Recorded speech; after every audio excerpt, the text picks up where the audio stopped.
Hello, I am Aviva reporting live in Jerusalem from room 552 for Israel 24/6 TV. Today is Thursday, the 22nd of May, 2008. Welcome to this edition of Fact Not Commentary. Even though there have been earlier reports, the government press office has now confirmed details associated with the truck bombing which occurred in today's early morning hours at the Erez crossing. The Erez crossing is, of course, one of the crossings through which the sovereign state of Israel permits humanitarian aid to pass into the Gaza Strip. The 69-word statement from the IDF spokesperson states simply, and I quote, "A truck loaded with explosives blew up this morning at the Erez crossing in northern Gaza, causing damage but no injuries."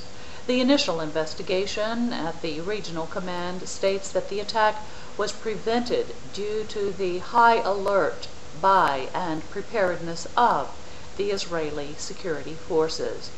Following the attack, the IAF targeted and identified hitting a vehicle near the Erez crossing carrying armed gunmen involved in the attack, end quote.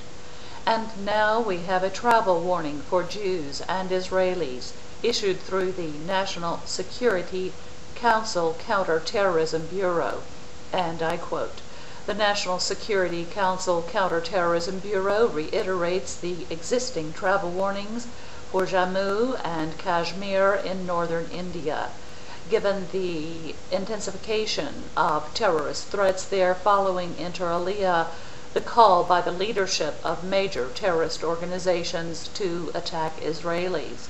Therefore, the NSCCTB calls on all Israeli nationals to avoid visiting the area and for those there already to leave at once.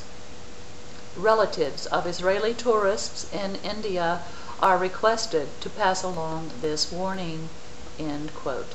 And also this week, the IDF spokesperson released for publication the fact that an Iranian-trained terrorist had been arrested in Gaza.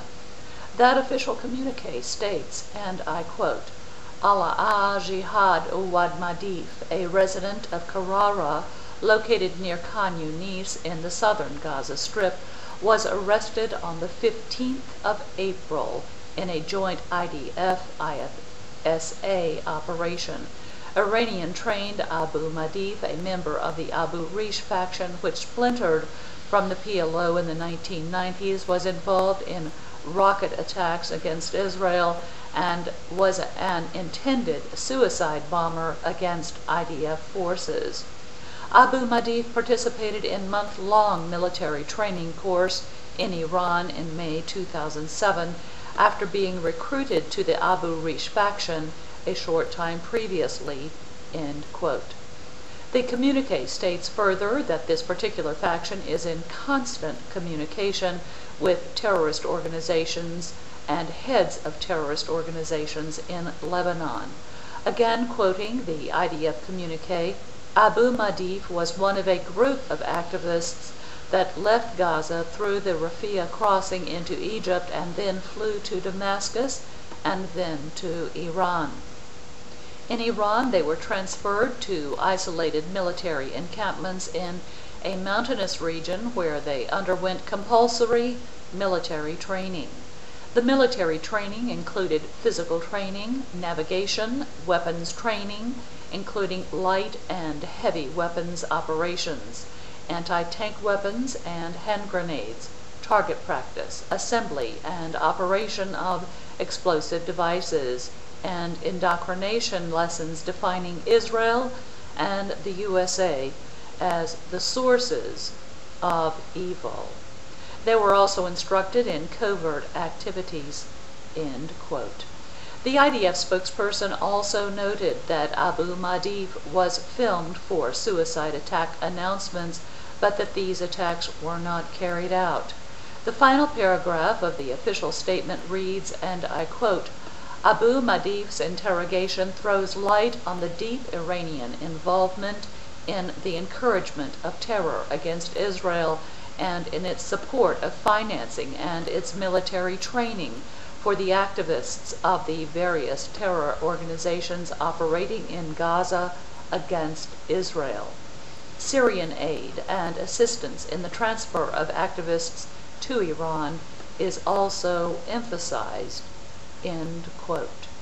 And still, within the past few days, the citizens of Israel have been informed by their Prime Minister that, and I quote, "we are close to a critical point regarding the situation in the Gaza Strip." End quote.